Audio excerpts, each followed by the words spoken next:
Hello दोस्तों, आप सभी का मेरी YouTube चैनल पे स्वागत है। आज हम फैमिली ग्रैविनी के बारे में चर्चा करने वाले हैं। ठीक है, तो आज की जो हमारी क्लास है बीएससी, एमएससी और साथ ही विभिन्न प्रतियोगी परीक्षाओं जैसे कि टीजीटी, पीएचडी, नीट इत्यादि के लिए भी इम्पोर्टेंट है। ठीक है, तो ऐसे क्लास से संबंधित स्टूडेंट, ठीक है, कापी कलम अपना जो है आप तैयार कर लीजिए और साथ साथ नोट बनाते चलिएगा। ठीक है, तो चलिए बिना देरी किए हुए शुरू किया जाए फैमिली ग्रैविनी। तो सबसे पहले हम जान लेते हैं कि ये जो ग्रैविनी का जो नया नाम है वह पोएसी है। ठीक है, अब ग्रैविनी को पोएसी कहा जाता है। तो इसके बाद हम आते हैं सिस्टमैटिक पोजीशन पे। देखिए, सिस्टमैटिक पोजीशन हमने बेंथम और हुकर के क्लासिफिकेशन के अनुसार लिखा है।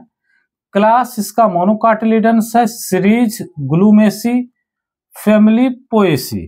ठीक है, सिस्टमैटिक पोजीशन के बाद हम आते हैं डिस्ट्रीब्यूशन पे। तो सबसे पहले हम ये जान लेंगे ग्रैविनी जो होती है ये एक largest family of the plant kingdom. Plant kingdom की जो सबसे बड़ी फैमिली है वह है ग्रैविनी। ठीक है, या Poaceae. Gramineae is the largest family of the plant kingdom. The members belonging to this family are cosmopolitan in distribution. इस फैमिली में जो मेंबर्स रखे गए हैं, प्लांट रखे गए हैं, वह कैसे हैं? Cosmopolitan in distribution. इसका यह मतलब होता है कि वर्ल्ड वाइड इन डिस्ट्रीब्यूशन, यानी इसके पौधे पूरी दुनिया में फैले हुए हैं। ठीक है, तो तब उसे क्या कहा जाएगा? Cosmopolitan. This family contain about 600 genera and 10,000 species. इस फैमिली में जो लगभग 600 जनरा रखे गए हैं और साथ ही 10,000 स्पीसीज भी रखी गई हैं। यह संख्या घट बढ़ सकती है, अलग अलग लेखक के अनुसार अलग अलग है। ठीक है, तो यह आप जो है यह बदलती रहती है, कोई इसको बहुत जो है एकदम रिजिड मानने की जरूरत नहीं है। अब हम आते हैं हैबिट पे। Generally the plants are annual, biennial और perennial herbs.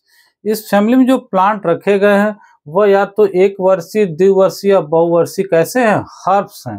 A few plants are shrub. कुछ पौधे कैसे हैं? श्रब्स हैं, झाड़ी वाले हैं। The largest woody species is bambusa species. जो बांस की जो स्पीसीज है वो एक वुडी स्पीसीज है इसके अंदर। ठीक है, अब हम आते हैं स्टेम पे। द स्टेम में be erect, prostate or even creeping. Stem जो है वह या तो सीधा होगा, प्रोस्टेट का मतलब पैरेलल टू द सरफेस होगा, या फिर क्रीपिंग रेंगने वाला हो सकता है। ठीक है, the internodes are long and nodes are conspicuous. इस फैमिली में आप देखेंगे कि जो प्लांट स्टेम है मोस्टली नोड और इंटरनोड में विभक्त होगा। जैसे गन्ने का पौधा है, नोड और इंटरनोड में विभक्त होगा और वह स्पष्ट दिखाई देंगे आपको। The aerial stems terminated by inflorescences are known as culms. इसमें आप देखेंगे कि जो एरियल स्टेम ऊपर की तरफ जा रहा है, ऊपर अगर वह जो है इन्फ्लोरेसेंस पाया जा रहा है तब उस स्टेम को क्या कहा जाएगा? कल्म्स। ठीक है, the stem is usually cylindrical. Stem प्राय कैसे सिलिंड्रिकल होते हैं। जेनिकुलेट। जेनिकुलेट का मतलब यह होता है कि नी लाइक, घुटने की जैसे मुड़ाव होता है उस तरह की बेंडिंग्स पाई जाती है, जैसे कि आप देख सकते हैं दूब घास में। हालो एंड समटाइम्स सॉलिड। और कभी कभी स्टेम तो इसे प्राय हालो होता है, लेकिन कभी कभी सॉलिड भी हो सकता है, जैसे कि जिया मेज यानी मक्के का जो स्टेम होता है वह सॉलिड होता है। इतने पोर्शन का आप एक स्क्रीनशॉट ले लीजिए, फिर आगे हम चर्चा कर रहे हैं। ठीक,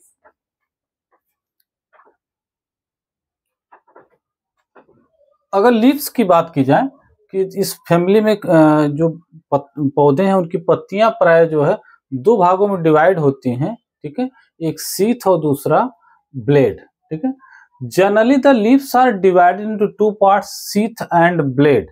जैसे आपने गन्ने की पत्ती देखा होगा, तो जब गन्ने की पत्ती आप तोड़ते हैं तो आप देखते हैं कि जो पत्ती होती है ऊपर ऐसे निकल, और वह पत्ती कुछ स्टेम से कुछ दूरी तक लगी रहती है। ठीक है, तो जो स्टेम को कवर करती है वो पोर्शन कहलाएगा सीथ, और जो ये पत्ती हॉरिजॉन्टल ऐसी निकली रहती है वह कहलाती है ब्लेड। ठीक है, तो the leaf sheath usually covers the internode completely or partially. जो लीफ सीथ होती है वह इंटरनोड को कवर करती है, या तो पूर्ण रूप से करती है या फिर आंशिक रूप से करती है। ठीक है, और जहां पे ये दोनों देखिए हमने ये लीफ बनाया हुआ है, ठीक है, और जहां पे ये देखिए सीथ और ब्लेड दोनों मिलते हैं, उस ज्वाइंट्स पे कुछ जो है अपेंडेजेज पाए जाते हैं जिन्हें लिग्यूल कहते हैं। कभी कभी ये इतने सूक्ष्म होते हैं कि हेयर लाइक दिखते हैं। ठीक है, at the junction of sheath and blade there occurs a thin membranous outgrowth which is known as ligule. उस आउटग्रोथ को क्या कहते हैं? लिग्यूल।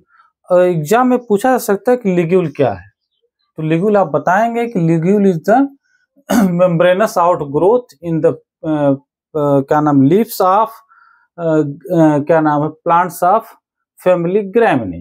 ठीक है, in some members the ligule is represented by a few hairs. The leaf blade is long, narrow, flat and with parallel venation. खास बात है कि यह एक बीजपत्री जितने पौधे उसमें कौन सा वेनेशन पाया जाएगा? Parallel venation. ठीक है, the leaves are usually sessile. प्राय इसमें डंठल नहीं रहती है। जब डंठल नहीं रहती तो उसे क्या बोला जाता है? सेसाइल। Very rarely petiolate. कभी कभी क्या होता है? पेट्यूल डंठल पाई जाती है, जैसे कि बैम्बूसा, बांस की पत्ती में आपने देखा होगा डंठल पाई जाती है।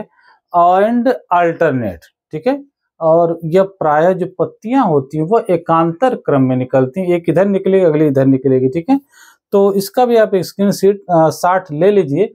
फिर हम चर्चा करते हैं इन्फ्लोरेसेंस, जो बहुत ही महत्वपूर्ण है और अक्सर 60 नोट में पूछा जाता है। ठीक है,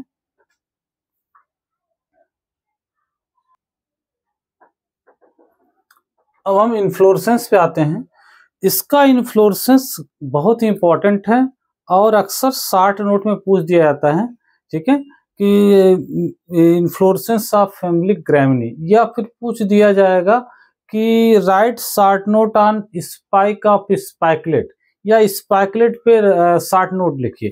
तो चलिए जाना जाए कि स्पाइकलेट इन्फ्लोरेसेंस क्या होता है। ठीक है, the inflorescence is somewhat complex. इस फैमिली का जो इन्फ्लोरेसेंस होता है पुष्पक्रम बहुत ही जटिल होता है। The basic unit of the inflorescence is spikelet. जो इस इन्फ्लोरेसेंस का यूनिट है उसे हम क्या कहते हैं? स्पाइकलेट कहते हैं। The inflorescence consist of several spikelets which are combined in various ways on a main axis। ठीक है, उस मेन एक्सिस का क्या नाम है? रैकिस इनटू स्पाइक्स, रेसिम्स और पैनकिल्स। ठीक है, इसमें जो बेसिक यूनिट है वह स्पाइकलेट है, और इन्फ्लोरेसेंस बहुत सारे स्पाइकलेट का बना होता है, और यह स्पाइकलेट एक उस पे जो है एक्सिस पे लगे रहते हैं, जिसे क्या कहते हैं? रैकिस। लगने के बाद यह स्पाइकलेट जो है वह या तो स्पाइक बनाते हैं, जैसे कि गेहूं में पाया जाता है, या फिर रेसिम्स बनाते हैं, या फिर पैनिकल्स बनाते हैं, जैसा कि जै में पाया जाता है। ठीक है, स्पाइक्स का मतलब यह होता है कि इसमें जो फ्लावर्स लगेंगे वह सेसाइल होंगे। रेसिम्स का मतलब यह है कि उसमें जो फ्लावर्स रहेंगे वह पेडिसिलेट रहते हैं। ठीक है, और पैनकिल का मतलब ये होता है compound raceme is known as panicle. ठीक है, तो गेहूं में जो पाया जाता है वह स्पाइक ऑफ स्पाइकलेट पाया जाता है। ठीक है, और जै में जो है पैनकिल ऑफ स्पाइकलेट पाया जाएगा। ठीक है, ईच स्पाइकलेट में बियर 1 to several फ्लोरेट्स या flowers attach to a central stalk known as rachilla. इसमें जो क्या नाम है फ्लावर्स होते हैं, ठीक है, जो स्पाइकलेट होता है वह अपने साथ कई फ्लावर्स रख सकता है, 2 भी रख सकता है, 3 भी रख सकता है। ठीक है, और ये फ्लावर्स जो होते हैं एक सेंट्रल स्टॉक, देखिए हमने एक सिंगल स्पाइकलेट को बनाया हुआ है गेहूं का। यह जो बीच में है आप देख सकते हैं यह रैचिला है, मेन एक्सिस है, और इस पे फ्लावर्स जैसे एक यहाँ पे हमने लगा बनाया हुआ, एक यहाँ भी हो सकता है, 2 भी हो सकता है, 3 भी हो सकता है, ठीक है। ये सिंगल स्पाइकलेट है। और इसमें आप देख रहे हैं कि नीचे की तरफ 2 स्ट्राइल ग्लूम्स हैं। उसके बाद ये ऊपर देखिए यहाँ पे यह फ्लावर्स निकल रहा है, यह फर्टाइल ग्लूम्स हैं। तो जो फर्टाइल ग्लूम है वह कौन सी है? 2 प्रकार की, एक पाइलिया और लेमा, ठीक है। और ये जो लेमा है आप नीचे की तरफ देख रहे हैं, यह आउटर फर्टाइल ग्लूम है, और पाइलिया जो होती है यह इनर फर्टाइल ग्लूम है। और फ्लावर के जो अन्य पार्ट होते हैं इनके बीच में रहते हैं, ठीक है। और ये इसके ऊपर आप देख सकते हैं कि फ्लावर्स ये निकला हुआ है, लेकिन इस फ्लावर में सेपल पेटल नहीं पाए जा रहे हैं, ये पेरियंथ पाई जा रही है। और यह पेरियंथ इज रिप्रेजेंटेड बाय 2 लाडिक्यूल्स, ठीक है। आप देखिए बहुत ही रिड्यूस हो जा रही है, तो इसे क्या कहा गया है? लाडिक्यूल्स, ठीक है। तो आगे हम इसको बता the usual structure of spikelet is as follows. There is a pair of strile glooms at the base of spikelet। सबसे पहली चीज है कि एक पेयर ऑफ स्ट्राइल ग्लूम्स पाई जाएगी, कहाँ पे? स्पाइकलेट के बेस पे, ठीक है। Just above the sterile glumes, यानी स्ट्राइल ग्लूम्स के ठीक ऊपर there is a series of florets, flower की सीरीज शुरू हो जाएगी। जिससे यहाँ पे देखिए हम फ्लावर को फ्लावर ना कह के फ्लोरेट्स कह रहे हैं, ठीक है। पार्टली इनक्लोज्ड बाय देम, ठीक है। ये स्ट्राइल ग्लूम्स उसको ढकी रहती है। Each floret at its base has a pair of fertile glumes, lemma and पाइलिया।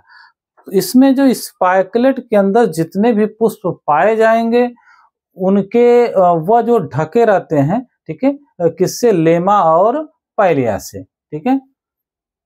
उनमें एक पेयर फर्टाइल ग्लूम पाई जाएगी। The lemma is the lower outer bract and palia is the inner fertile gloom, ठीक है।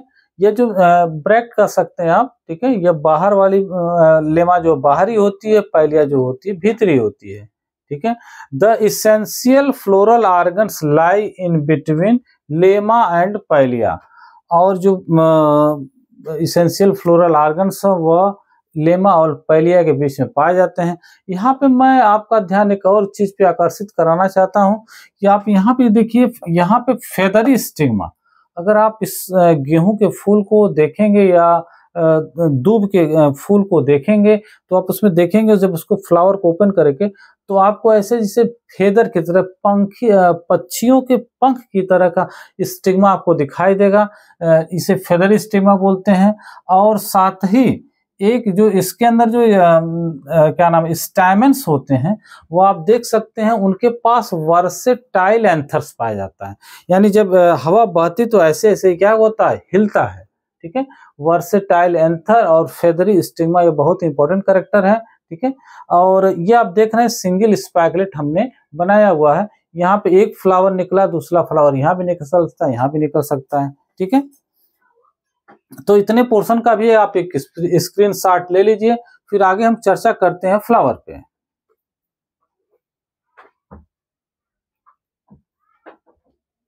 हम फ्लावर की बात करेंगे। Flower की अगर बात की जाए तो जो फैमिली के फ्लावर्स होते हैं वो सेसाइल होते हैं, यानी डंठल नहीं पाई जाती है। ब्रैक्टिएट होते हैं। The bracts are represented by lemma and पाइलिया।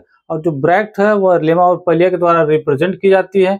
Bisexual flowers होते हैं, लेकिन जिया में यानी मक्का में यूनिसेक्सुअल फ्लावर्स पाए जाते हैं। फ्लावर्स जाइगोमॉर्फिक होते हैं और हाइपोगाइनस होते हैं, ठीक है। जाइगोमॉर्फिक और हाइपोगाइनस क्या होता है ये आपको पिछले लेक्चर में बता दिया गया है, ठीक है। पेरियंथ, यहाँ पे कैलिक्स और कोरोला नहीं पाए जाते हैं, उसकी जगह पेरियंथ पाई जाती है। समटाइम्स एब्सेंट, कभी कभार एब्सेंट होती है।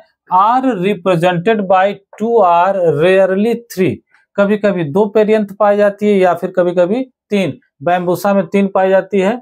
दे आर कॉल्ड एज लॉडिक्यूल्स, और उन्हें क्या कहा जाता है? लॉडिक्यूल्स, ठीक है। तो अगर ये क्वेश्चन आए कि भाई क्या नाम है लॉडिक्यूल्स क्या है, तो आप बता देंगे कि यह पेरियंथ है, ठीक है। Each lodicule is minute membranous and scale like structure. प्रत्येक लार्डिक्यूल जो होती है सूक्ष्म होती है, मेम्ब्रेनस जालीनुमा होती है और स्केली जो स्ट्रक्चर होती है। एंडोसियम स्टैमेंस यूजुअली 3, स्टैमेंस प्राय 3 पाए जाते हैं, कभी कभार समटाइम्स 6। जैसे कि चावल है, धान का पौधा है, उसमें जो है ओराइजा सटाइवा, उसमें 6 स्टैमेंस पाए जाते हैं, या फिर कभी कभी बैम्बूसा में भी 6 पाए जाते हैं। ठीक है, और वे कैसे होते हैं? फ्री होते हैं, आपस में जुड़े नहीं रहते हैं, फिलामेंट्स लॉन्ग होते हैं एंड एंथर्स वर्सेटाइल होते हैं। जब आप गेहूं या फिर धान के फ्लावर को देखेंगे तो आप देखेंगे कि उसका जो स्टैमेंस होता है वो थोड़ा सा उसकी जो डंठल होती है थोड़ा वो फिलामेंट बाहर निकला होता है, जिसकी वजह से हवा बहती तो वो ऐसे उस पर जो है वर्सेटाइल एंथर होता है, और वहां से वह क्योंकि इसमें पॉलिनेशन बाय विंड होता है, ठीक है, हवा के द्वारा परागण होता है, इसलिए स्टैमेंस थोड़ा बाहर निकले रहते हैं। ठीक है, और वे कैसे होते हैं? वर्सेटाइल, यानी थोड़ा भी हवा चलेगी तो वो हिलते जुलते रहते हैं। गायनोसियम, गायनोसियम की बात की जाए तो द गायनोसियम इज मोनोकार्पेलरी। देखिए सबसे खास कैरेक्टर है कि गायनोसियम कैसा है? मोनोकार्पेलरी है, यूनिलाकुलर है और सुपीरियर ओवरी का बना होता है, with single ovule, style short होती है, स्टिग्मा 2 होते हैं और फेदरी होते हैं। यानी आप देखेंगे तो उसमें पक्षियों की पंख की तरह का स्टिग्मा दिखाई देगा आपको, और साथ ही बेसल प्लेसेंटेशन होता है। यह भी खास बात है, यानी फैमिली ग्रैमिनी में बेसल प्लेसेंटेशन पाया जाता है। फ्रूट की बात की जाती है, बहुत ही इंपॉर्टेंट है, यूजुअली कैरियोप्सिस, यह इसके अंदर कैरियोप्सिस फ्रूट पाया जाता है। कभी कभी क्वेश्चन पूछ लिया जाता है कि भाई कैरियोप्सिस फ्रूट किस फैमिली में पाया जाता है, तो आपका आंसर होगा ग्रैमिनी या पोएसी। ठीक है, और ये कैरियोप्सिस फ्रूट क्या होता है? तो देखिए, pericarp completely united with the seed coat and this united structure is known as kernel. ठीक है, जब फ्रूट वाल और सीड वाल दोनों फ्यूज कर जाती हैं, ठीक है, तब जो है उस स्ट्रक्चर को कहते हैं कर्नेल, और ऐसे फ्रूट को कहते हैं कैरियोप्सिस। तो कैरियोप्सिस जो फ्रूट है वह फैमिली ग्रैमिनी का कैरेक्टरिस्टिक फीचर्स है। ठीक है, और साथ ही कभी कभी रेयरली ये नट और बेरी फ्रूट भी पाया जाता है, जैसे कि बैम्बूसा में। ठीक है, अब इतने का भी आप एक स्क्रीनशॉट ले लीजिए, फिर हम इंपॉर्टेंट जनरा पे चर्चा करेंगे।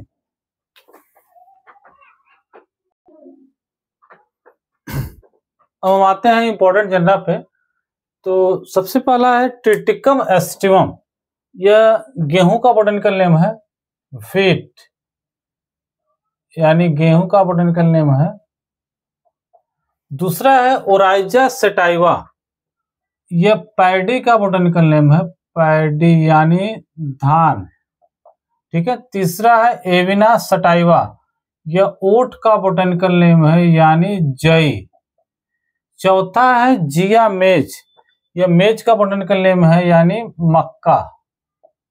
ठीक है, पांचवा है हार्डियम वल्गेयर, ठीक है, यह जौ का बोटेनिकल नेम है, बार्ली यानी जौ। नेक्स्ट है साइनोडान डेक्टाइलान, यह दूब घास का बोटेनिकल नेम है, दूब घास। ठीक है, अगला है सैक्रम ऑफिसिनेरम, यह सुगर केन का बोटेनिकल नेम है, सुगर केन यानी गन्ना। ठीक है, अगला है सैक्रम मुंजा, उसी की जीनस वही है मुंजा, यह सरपत का बोटेनिकल नेम है, सरपत। ठीक है, नेक्स्ट है सैक्रम स्पॉन्टेनियम, कास का बोटेनिकल नेम है। और अगला है सारघम वल्गेयर, यानी यह ज्वार का बोटेनिकल नेम है। नेक्स्ट है पेनिसिटम टाइफाइड्स, यह बाजरा का बोटेनिकल नेम है। अगला है पाइनिकम मिलेयर, यह सामा का बोटेनिकल नेम है। ठीक है, अब हम आते हैं फ्लोरल डायग्राम पे। तो देखिए हमने ट्रिटिकम एस्टिवम का फ्लोरल डायग्राम यहाँ पे बनाया हुआ है, जिसमें सबसे ऊपर आप देख सकते हैं पैलिया है, नीचे वाली जो है लेमा है। ठीक है, और उसके बाद अंदर देख रहे हैं ये लाडिक्यूल्स 2 पाई जा रही हैं, 2 स्टैमेन्स दिखाई दे रहे हैं, बीच में मोनोकार्पेलरी ओवरी दिखाई दे रही है और फेदरी स्टिग्मा दिखाई दे रहा है। ठीक है, तो इसका ये फ्लोरल फार्मूला है। देखिए फ्लावर कैसा होता है, जाइगोमॉर्फिक है, ब्रैक्टिएट यानी ब्रैक्ट पाई जा रही है, बाइसेक्सुअल है यानी मेल फीमेल दोनों सेक्स ऑर्गन पाए जा रहे हैं। पीट्यू यानी लार्डिक्यूल्स की संख्या कैसी कितनी है, 2, एक इधर है एक इधर है। A2 यानी स्टैमेन्स 2 हैं। गाइनोसियम 1 यानी एक कार्पेल का बना है। पाई नीचे है, इसका मतलब ओवरी इंफीरियर है।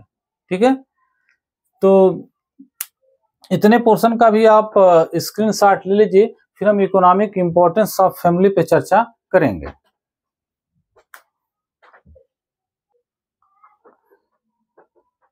अगर इकोनॉमिक इंपॉर्टेंस की बात की जाए तो ये फैमिली बहुत ही इंपॉर्टेंट है।